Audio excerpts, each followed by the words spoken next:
Hello everyone, it is Blazing Conqueror here from Gamersfate, here to talk about the anime's finale of Buddyfight Ace. Okay, everyone knows by now that the final battle will be happening.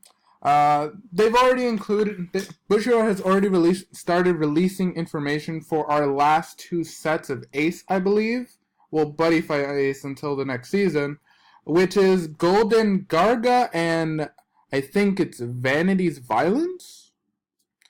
As you see in the cover, Destroyer and Gargo will both be having new forms. Um, in the Garga set will be supporting all of Yuga's members, while in the Rama set will be supporting all of Rama's members. But I think everyone can see that clearly. So what I would like to be talking about are the members themselves. Our first three main trio: Yuga, Subaru, and Masudo. Uh, Pretty much so that Yuga will be fighting Rama, Subaru will be fighting Senji, and Masudo will be fighting Daiguro. I believe that's how you pronounce it. Uh, Again, all three of these guys will be getting new support, and has been declared that Garga will be getting a god form that does allow him to use every drag god form in every world as long as he is your buddy. Next, I found out that there are more people on Yuga's team, and I predicted, or many people, as also many people have predicted, who else are going to be in their team due to what each set is supporting. Starting with our Godpunk player, I don't know exactly who he'd be fighting.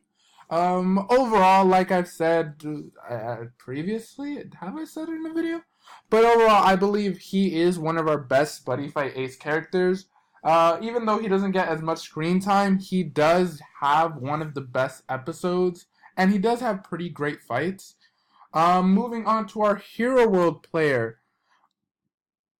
He hasn't done much in the series for me to be like, oh, he needs to be a part of this fight. But it looks like what Ace is doing, like it has been doing throughout the entire season, is focusing more on the characters and the plot itself. And when the episodes don't focus on the plot, on the characters, they have some mention of the plot. Light, as we all know, is infiltrating Rama's headquarters. I still love that everyone knows where Rama's headquarters is, but Yuga just never goes to it. His excuse for it seems really lazy, and I kind of don't agree with it. Our next two that are definitely that are also confirmed to be in their team. I'm going to start off with Miko.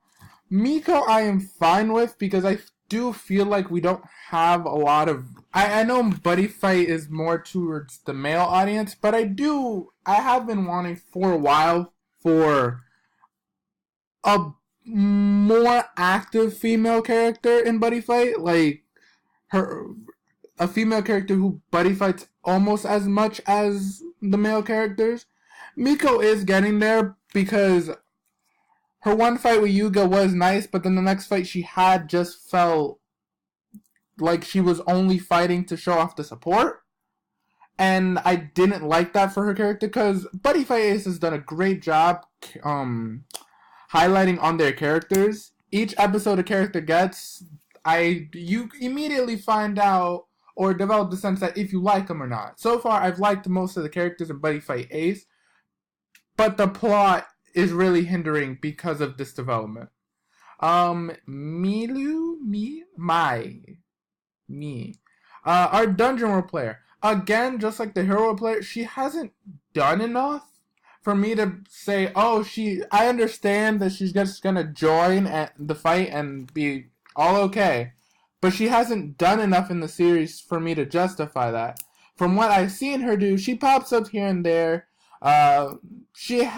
The last time she's had more screen time than more than 1 minute or second of screen time was the episode where Subaru and Cross was unsure about who would win between Subaru and Yuga during the semifinals of the ABC Cup, but it's nice to see her again. I enjoy her character, and I think her deck is really nice. I wonder what they'll give Folktales this time. Moving on to our villains team. Ranma, Senji, and Dai. I'm just going to call him Dai.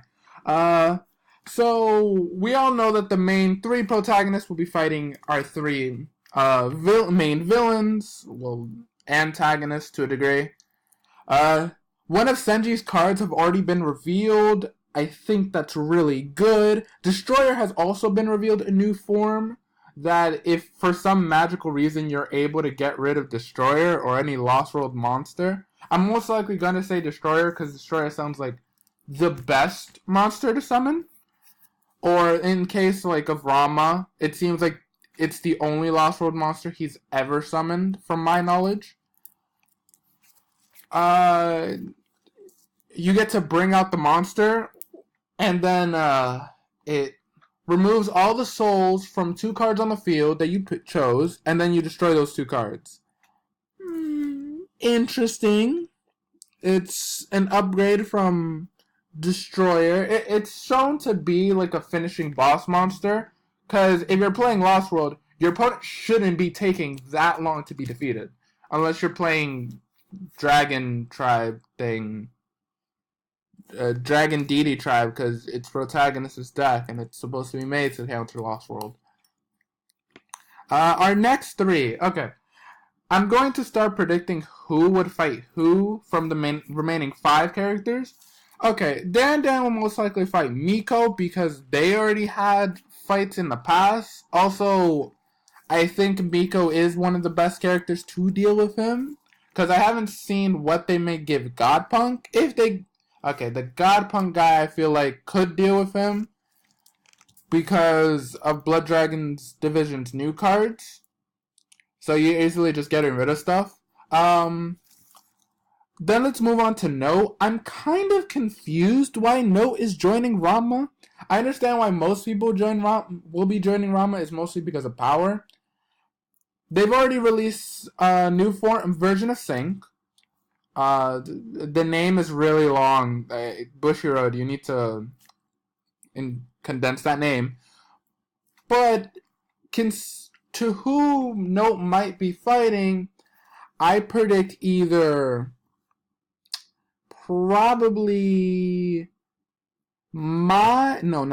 either our Hero World Cosmo Man or our Godpunk player. It's one of those 2. Let's just see what happens.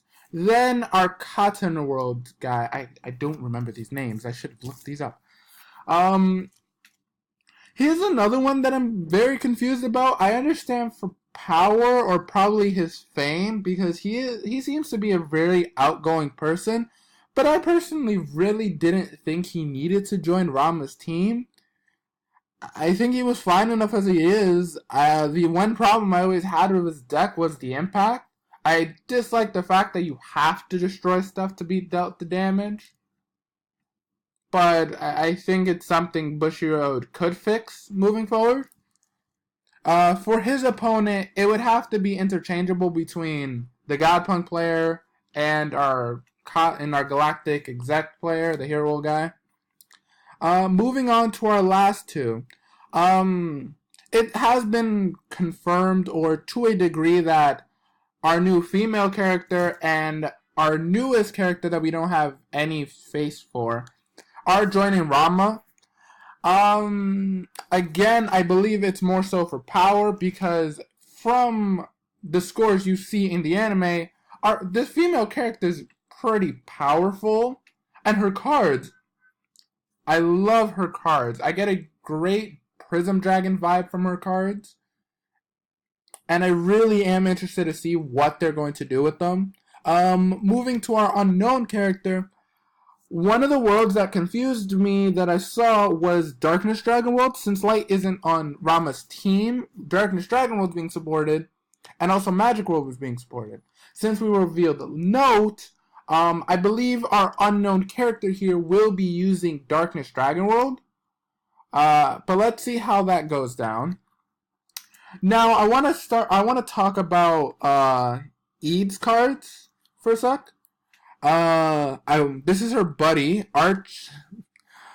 Archangel Dragon Gabriel. 8,000 attack, 8,000 defense, critical of 2. Attributes are Angel Dragon and Eskull Corpse. I believe that's her attribute type. Legend World size 3 monster. Call cost, pay 2 gauge with the top card of your deck into this card's soul. Advent. During your opponent's attack phase, you may call this card to an open area by paying its call cost. Pretty interesting. It's nice defense, I believe. From what I've seen, the strategy seems to revolve around the user taking damage and then punishing the opponent for dealing them damage. Going on to Gabrielle's second effect, Judgment. At the end of your opponent's attack phase, if you were dealt 4 or more damage during this turn, you gain 4 life and destroy all monsters in your opponent's field and deal 4 damage to your opponent, double attack and soul guard.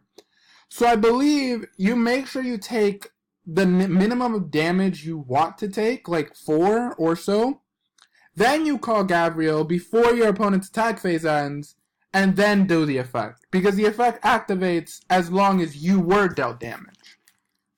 Moving on to the next ones, they've revealed her impact. You may only cast this during your opponent's final phase if you were dealt damage and there's an Angel Dragon on your field and your opponent has 5 or less life. Pay 2 gauge. Deal 5 damage to your opponent. This card can't be nullified or reduced. Damage can be reduced. So like I said before, you like the combo display I've displayed before. You take the damage, you call Gabriel. Gabriel does his stuff, probably brings your opponent down to the amount of life your impact wants you to bring them down. And just like Prism Dragons, where you could activate your impact during your opponent's final phase, this does the same thing. So your opponent has to try and kill you before they reach final phase, or they're doomed. Why are all these impacts costing so little for that amount? Another dragon, Eskull Corpse Tuske. Advent. During your opponent's attack phase, you may call this card to an open area. Probably for protection. At the beginning of your opponent's final phase, if you were dealt 3 or more damage during this turn, you gain life and deal 2 damage to your opponent. So the deck also feels like you're not really supposed to be calling monsters during your turn. You're supposed to be calling them during your opponent's turn, make yourself seem defenseless, and then your monster skills activate to bring your opponent down to the level where you can use your impact. So far, I haven't seen a lot of draw stuff from this deck, which I think it needs for it to do all this. I believe this is their nullifier. When you can only cast this if you are being attacked, so Star Dragon rolled nonsense.